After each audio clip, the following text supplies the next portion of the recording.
Muy buenas tardes, bienvenidos a esta conversación 360 de hoy, lunes, comienzo de semana para todos, pues una feliz semana, éxitos en todas las labores que han comenzado y hoy con un invitado muy especial que ha aceptado esta charla, José Manuel Echeverry, the Head of Human Resources del Grupo Argos, ha aceptado pues muy deferente esta invitación para conversar sobre lo que el grupo ha hecho en pandemia, luego de pandemia y sobre todo hablar del ser humano, del trabajador, de la persona. José Manuel, bienvenido a 360 Radio, ¿cómo estás? Muy bien, muchas gracias por esta invitación y un placer estar acá con ustedes. José Manuel, pues yo me declaro fan suyo personalmente porque siempre veo sus posts que todas las mañanas son un aliciente para empezar las jornadas y yo creo que podrá estar de acuerdo en que luego de la pandemia, así no haya pasado, hoy tenemos algo más de conciencia a nivel general sobre la importancia de cada una de las personas que están en nuestras empresas, tanto como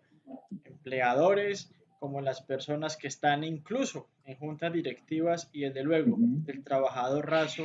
hasta el que tiene las responsabilidades quizá más grandes. Usted menciona que uno de sus propósitos es conectar los sueños del empleado con los de la empresa y quisiera preguntarle por eso inicialmente, ¿cómo es esa tarea de conectar los sueños? Eso pienso ahí al respecto es que esta pandemia particularmente ha acelerado ese proceso desde el punto de vista de que los líderes de las quieren y cuál es su propósito superior. Y por el otro lado también desde el punto de vista de talento, qué está soñándose la compañía desde el punto de vista de su estrategia de resultados, de cómo retribuirle a la comunidad. Y el rol de nosotros, especialmente yo diría que el nuestro desde el punto de vista de talento, es cómo encuentro esos puntos de intersección, donde esos propósitos de las personas y ese propósito, sueño de la compañía empiezan a conectar puntos y empiezan a haber intersecciones para realmente tener una conexión con un propósito superior. Ahí creo que es donde está la gran diferencia de lo que nosotros hacemos desde los roles. Lo estamos viendo inclusive en la pandemia, en la medida que los líderes no conocen bien a qué está pasando con las personas de sus equipos, les cuesta mucho trabajo poder conectar con ese propósito superior de las compañías y cada vez más las personas están buscando unas conexiones superiores, distintas, firmemente en que nuestro rol de talento y en general de los líderes es cómo ayudamos a la construcción de esos sueños donde hay veces los sueños de las compañías, unos son logrables y otros no son tan realistas, pero también así como los nuestros que son unos sueños que algunos son logrables y otros no tan realistas. En la medida que conectemos esos puntos, nosotros vamos a hacer una diferencia con las personas y con las compañías para lograr resultados realmente sobresalientes y que las personas también se sientan vinculadas emocionalmente con un propósito superior. Para mí ahí está un punto de inflexión relevante que la pandemia lo ha acelerado en el sentido de que efectivamente las personas, y lo estamos viendo en Europa, Estados Unidos sobre todo, donde empiezan a haber renuncias masivas y movimientos masivos, donde las personas inclusive se mueven en países como los nuestros que tienen inflaciones o tasas de desempleo altas por su mismo salario o hacia otras iniciativas porque no se conectan y no ven que las compañías y los líderes estén pensando en sus sueños y en sus propósitos.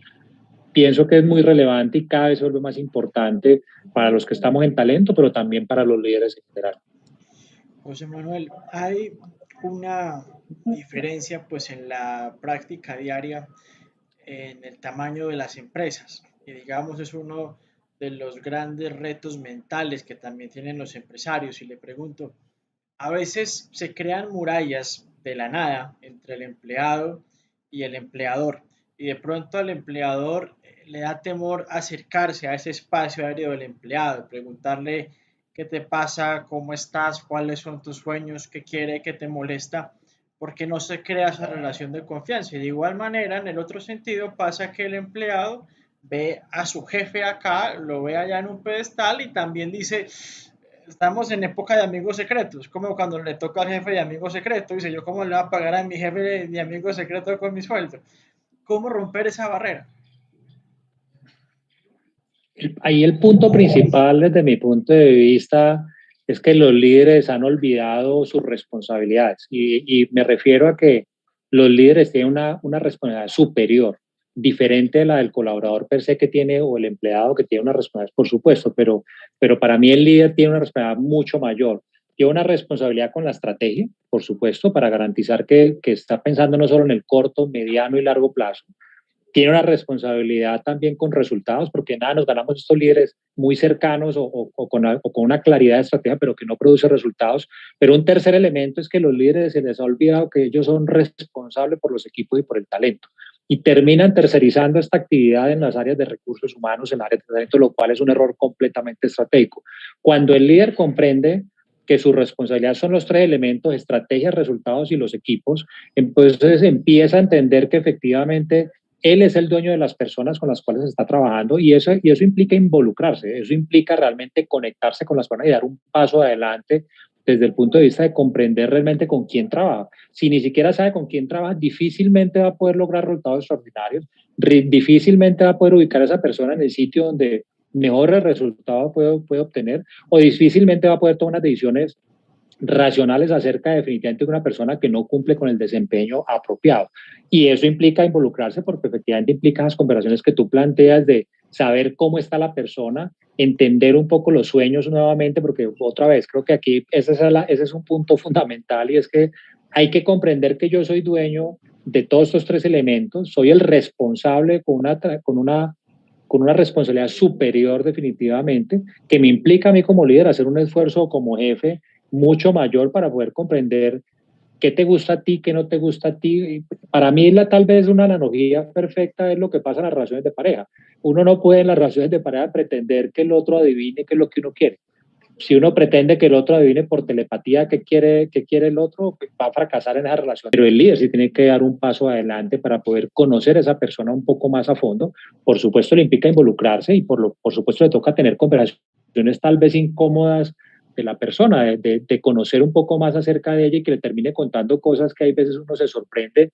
en el sentido que pueden llegar a ser un poco más personales o más íntimas, si lo queremos decir de esa manera. Pero yo no concibo que un líder no conozca o no tenga esas conversaciones, porque si no las tiene, no tiene cómo saber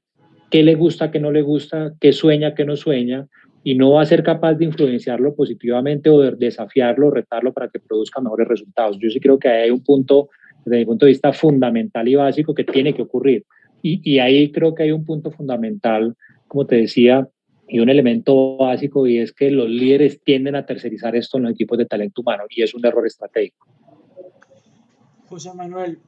en plena pandemia las personas se dieron cuenta de muchas cosas que quizás las habían visto como un fantasma, como algo efímero, una sensación de cansancio, pero luego con el encierro y dependiendo de las condiciones en las que se estaba, se encontraron con aspectos que aparentemente no conocían de sí mismos, y si me apuras, de su pareja y de sus hijos. Y desde luego el empezar a trabajar en un ambiente que para muchos podía ser desde el comedor hasta la misma habitación o hasta un patio, bastante cómodo, hizo que las personas repensaran muchas cosas, desde qué han hecho con su vida, algo trascendental y existencial, como también a nivel de las empresas, pues la cantidad de replanteamientos que ahora mencionabas que se hacen. ¿Cuáles han sido los rasgos que has notado, que destacas luego de esta pandemia, por lo menos en lo que han visto en Grupo Arcos? Hay tres elementos que se vuelven fundamentales y que han saltado a la vista con lo que tú mencionas, en los cuales, por más que no quisiéramos involucrarnos las compañías, y en nuestra compañía no ha sido la excepción, que hemos tenido que entrar a las casas de las personas. Y los tres elementos son el bienestar financiero, el bienestar físico y el bienestar mental. En el financiero hemos tenido que gestionar muchas situaciones familiares, no necesariamente por nuestro propio colaborador o empleado, porque nuestra compañía y nuestro grupo ha estado concentrado 100% en proteger el empleo y buscar la forma que nadie pierda su trabajo, y eso ha sido una directriz muy clara y muy potente para dar tranquilidad a nuestros empleados. Sin embargo, sí encontramos situaciones en las cuales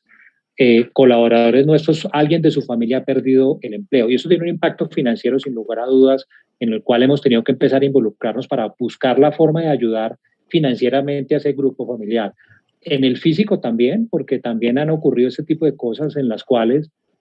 han empezado a ocurrir temas de salud física, en la cual efectivamente desde temas ergonómicos, en el cual teníamos colaboradores en su casa en unos sitios no apropiados y en los cuales tuvimos que tomar la iniciativa para brindarles algunas herramientas básicas, desde una silla, una cosa tan sencilla, que empezaba a generar problemas de espalda, en fin, y otro tipo de serie de cosas como el tema de obesidad y por todo este tipo de cosas de estar más sedentarios en este proceso. Y en el tema mental también, porque empezamos a tener situaciones en las cuales personas con altos niveles de estrés, de ansiedad, por la misma situación de inclusive de estar en un departamento con unos espacios no apropiados donde tiene que convivir una situación en la que no convivían, ejecutivos que viajaban frecuentemente y ahora no viajaban a ningún sitio y tenían que estar otra vez enfrentados a la realidad de estar conviviendo en su hogar con niños y con las parejas, que pareciera medio gracioso, pero que realmente se vuelven unos temas muy complejos de administrar profesores adjuntos y gestionar este tipo de cosas, preparar alimentos, que tienen un impacto dramático en la parte mental. Entonces, en ese orden diría, en los tres pilares nos estamos enfrentando a una situación en la cual hemos hecho acciones muy puntuales en los tres pilares, bienestar financiero, físico y mental. Sin embargo, yo sí creo que estamos aprendiendo y explorando, porque hay cosas en las cuales no estábamos preparados como compañía, ni las compañías estaban preparadas para gestionar este tipo de intimidades en las cuales, y a todos nos ha sucedido, donde estamos en una reunión de estas y aparece un niño ya sea gritando o haciendo un berrinche, Claro, pero te toca gestionar. afuera, claro. Exacto, que son situaciones que son difíciles de manejar, pero que se empezaron a volver cotidianas porque entramos a la intimidad de los hogares de cada persona sin importar si es soltero o casado. Pienso que hay unos grandes desafíos, de hecho, empieza a moverse alrededor del mundo todo un tema de unas tendencias en estos tres pilares llamados distintos, seguramente dependiendo del consultor o de la firma de consultoría que esté como marcando o propuestas importantes, y son puntos en los cuales vemos muy común, en los cuales tenemos que seguir muy involucrados acompañando a los trabajadores y los cuales no podemos ser ajenos. Por eso la conversación de lo que tú planteabas al inicio de estas conversaciones personales o íntimas, ya no hay cómo evadirlas. Antes era muy fácil, de alguna manera lo que ocurre en el trabajo es del trabajo y lo que ocurre fuera del trabajo es tu problema, o tú verás cómo lo gestionas, que es la casa en algunos momentos, y como compañías tenemos que ser protagonistas y no podemos ser ajenos a eso, respetando por supuesto la intimidad, pero definitivamente es algo en lo cual vemos que ya no tiene reversa, es algo en lo cual todos son mucho más para esto. José Manuel, hay dos preguntas muy importantes y tendría mil, la verdad, pero no nos alcanza el tiempo. Y una de ellas tiene que ver con el teletrabajo. Como todo en la vida, hay una parte que lo quiere, una parte que no lo quiere. Gente que dice, mire, me hace falta mi espacio laboral porque no quiero estar encerrado en mi departamento con mi señora, dos perros y tres niños todo el día porque me enloquezco y es respetable, ni más faltaba. Otros aducen que les gusta estar por fuera y que lo pueden trabajar de manera remota. En Estados Unidos, el presidente de JP Morgan Chase decía, mire, yo quiero que mi gente esté en el banco porque si pueden ir a un estadio, pueden ir a una discoteca, pues que vengan a trabajar. Yo quiero ver la gente trabajando. Entonces es una discusión medianamente arcaica para muchos, pero que hoy está más vigente que nunca. Por lo menos desde Grupo Argos y desde la visión que tienes, ¿qué consideraciones tienes al respecto? Una pregunta muy buena. Pienso que hay una discusión desviada al respecto. ¿En qué sentido? En que estamos en orillas separadas, y lo que el ejemplo que pones es muy bueno. Google también está en otra situación, Apple e igual otras compañías, digamos, tradicionales, por decirlo de alguna manera, o no tecnológicas más bien, y dependiendo del sector no hay diferentes aproximaciones. Sin embargo, mi opinión personal es que la oficina no desaparece, lo que desaparece es el propósito de la oficina. Por supuesto, la oficina, somos seres humanos y los seres humanos son sociales y todo funciona relacionándonos socialmente, y hay cosas que la tecnología no puede recrear. Un café en el medio de una reunión donde por fin encuentras cómo conectar con otra persona, o en la cual definitivamente tienes una conversación en los ojos en las cuales puedes cerrar una situación y una conversación difícil, la tecnología nunca lo va a poder recrear. Una co-creación o un proceso de innovación en el cual tienes que conversar, discutir, ver el lenguaje verbal, no verbal y establecer como lazos de confianza, es muy complejo recrear virtualmente. Entonces, por eso pienso que la conversación importante es, la oficina cambia un poco su foco desde el punto de vista que sigue siendo muy importante, pero cambia desde el punto de vista que hay momentos en los cuales tenemos que estar juntos y tenemos que conversar juntos o interactuar para co-crear, innovar, tener conversaciones difíciles, establecer vínculos, contactos y tener visibilidad también en las mismas compañías. Y hay otro tipo de cosas en las cuales no hace mucho sentido que estemos presencial. Esto que estamos haciendo ahora, justamente en este instante, es súper evidente que no tenemos que hacerlo presencial y que puede ocurrir virtual. Si esto puede ocurrir virtual, pues ¿para qué tenemos que hacerlo presencial? Entonces, hay unos eventos en los cuales no hace ningún sentido tener presencialidad, pero hay otros que se vuelve fundamental. Probablemente la palabra clave desde mi punto de vista en toda esta discusión es flexibilidad. Creo que lo que está pasando es que las personas a nivel ejecutivo, JP Morgan, todas estas empresas lo están viviendo en carne propia, no quieren perder algunas conquistas de la flexibilidad, de poder en alguna mañana que no hay una business review, una junta directiva, un gran evento, poder estar con sus hijos en la mañana porque no tiene quien los cuide y mandarlos al colegio en ese instante y llegar una hora más tarde al trabajo porque puede arrancar un poco más tarde. Eso es tal vez lo que la gente está pidiendo. ¿Cómo yo tengo alguna flexibilidad comprendiendo que hay unos espacios que tienen que ser presenciales, que son fundamentales presenciales, porque hacen parte de la cotidianidad del ser humano, de socializar, de conectar, de establecer lazos de confianza, que la virtualidad no hay manera de que los pueda realmente recrear, pero que definitivamente quiero tener unas flexibilidades que nos demostró esta pandemia que son posibles, son viables y que definitivamente mejoran la calidad de las personas, sobre todo cuando conectamos esto con la conversación anterior. Y es que entramos a las casas de las personas, entramos a la intimidad de las personas y hemos visto que esto funciona. Entonces, por eso creo que la conversación se ha diluido un poco pasionalmente en extremos, de que hay que estar físicamente 100%, otros 100% virtual, pero desde mi punto de vista eso no es la conversación, es una conversación de flexibilidad y que las oficinas no desaparecen, sino que cambian de foco, de propósito y tiene un propósito muy importante y muy interesante como el que hablamos ahora. Ahí yo creo que, es que está el gran punto de fondo, más allá de esa otra discusión que creo que distrae un poco la conversación. Sé que está muy de moda, es muy interesante y potente, pero desde mi punto de vista ahí no está el tema de fondo para solucionar. José Manuel, lo invito a que nos metamos en la cabeza un poco de un empleado que antes de pandemia venía con un ritmo frenético, porque tenía 30.000 metas. Quería comprarse un carro, quería estudiar, un apartamento, una finca, quería ascender. Y era claro que teníamos problemas con este empleado, el hipotético, de estrés, de cansancio. Es el que llega el fin de semana, se tumba en la cama, se queda 3 días hasta que vuelve al trabajo. Pero esta persona a la vez tiene una vara de juzgar interna muy alta, es duro consigo mismo, eh, siente ligera insatisfacción continuamente porque no logré el ascenso, porque no estoy allí, porque ya me cansé acá.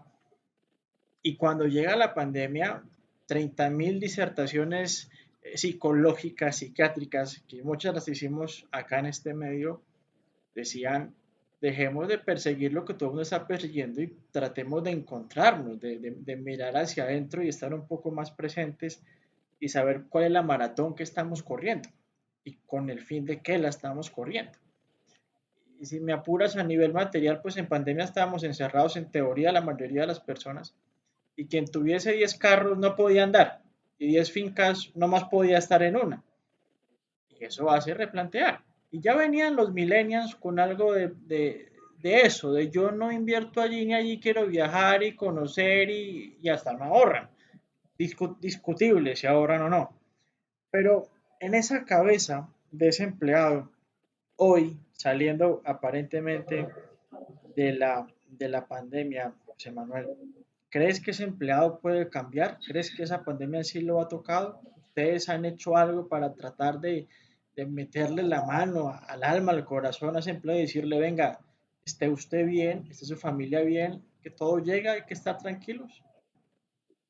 Sí, definitivamente sí. seguramente nos faltará mucho por hacer, pero definitivamente ahí estamos trabajando alrededor de lo que te contaba al inicio y lo que hablamos al inicio, que efectivamente puede ser muy trascendental o muy profundo, filosófico, pero la reflexión que haces es tal vez lo que ha venido sucediendo con muchas personas, empleados o no empleados, y es realmente qué necesito y por qué estoy acá y para dónde voy, como persona, como padre, como madre, como esposo, como hijo, como profesional en general. Pienso que los que no aprovecharon esto, no para leerse 100 libros durante la pandemia, que eso también generaba presión de cómo aprovechar el tiempo al máximo, ¿Cuántos para mí idiomas? el ¿Cuántos tema, libros? cuánto Total. de idiomas, en fin, para mí el punto de fondo es la reflexión que tú planteas, es, ¿realmente estoy satisfecho con mi vida y con lo que quiero hacer, sí o no? Si la respuesta es sí, fantástico. Si la respuesta es no, ¿qué voy a hacer para poder realmente replantear algunas cosas? Que puede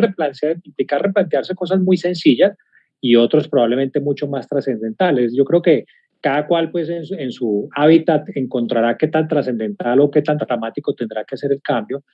Y pienso que las compañías acá tenemos una responsabilidad importante también para ayudar a esas personas a que encuentren un poco ese propósito, entendiendo y respetando la intimidad de cada uno, pero sí ayudándoles en esos procesos de desarrollo personal y profesional que van muy de la mano. En la medida que yo creo que uno conecta que los planes de desarrollo de los empleados nuestros tengan mucho más sentido y no el del plan de desarrollo donde tiene que hacer, que aprender 3 idiomas, 4 cursos, y todo este tipo de cosas que por supuesto el estudio y la academia son muy importantes, pero que van mucho más atados. ¿Qué te mueve? Otra vez entramos al tema de qué te sueñas, qué te gusta, y esto cómo aporta la compañía y la compañía no te aporta. Tal vez vamos a ayudar y empezar a hacer convergencia entre lo que las personas quieren y les podemos nosotros ayudar a que focalicen mucho más los esfuerzos donde haya un beneficio mutuo, porque al final